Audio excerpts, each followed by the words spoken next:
রহিম। Parthenium একটি আগাছা এবং অত্যন্ত বিষাক্ত একটি আগাছা। আপনারা দেখতে পাচ্ছেন বাংলাদেশে এই আগাছাটির প্রাদুর্ভাব অত্যন্ত বেশি দেখা যাচ্ছে। আপনি দেখেছেন এর পাতাগুলো কেমন এবং এর ফুল, এইগুলো ম্যাচিওর ফুল হয়ে গেছে।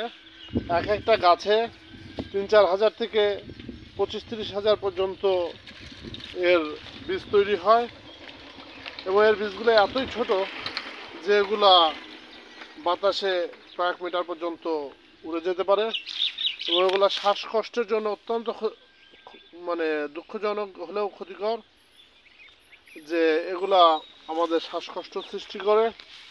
এবং এই আগাছাগুলো দেখেছেন কাণ্ড কতটা শক্ত, এবং এগুলো দমানোর জন্যে সহজ একটি উপায় যে ১ লিটার পানিতে ১ পোয়া বা ২৫০ গ্রাম আপনি দেবেন, লবণ দেবেন, লবণ দিয়ে মিক্সচার করে স্প্রে করে দেবেন, এগুলো মারা যায়।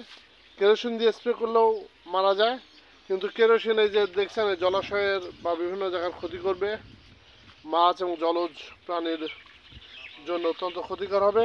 তাই লবণ পানি অপেক্ষিত বেশি গ্রহণযোগ্য। হ্যাঁ, দিয়ে এগুলো স্প্রে করে দিলে এই পার্থেনিয়াম মারা যায় এবং এটি অত্যন্ত বিষাক্ত। গবাদি পশু পাখি খেলে তার পেট খারাপ হয়। আমরা এই আগাছা যেখানে পাবো ফুল হওয়ার আগেই উপরে তুলে ফেলবো এবং যখন তুলে ফেলবো অবশ্যই গ্লোভস লাগিয়ে তুলে ফেলবো, অথবা ওই যে লবণ পানি দিয়ে স্প্রে করে দেবো যদি এগুলো ফুল হয়ে গেছে এবং বীজ হয়ে গেছে। কিছু কিছু বীজ হয়ে গেছে, কিছু কিছু ফুল আসছে। আমাদের অতি শীঘ্রই এগুলো দমন করতে হবে। এগুলো আসছে মেক্সিকো বা ওই আমেরিকার ওই সকল সাইড থেকে বাংলাদেশে।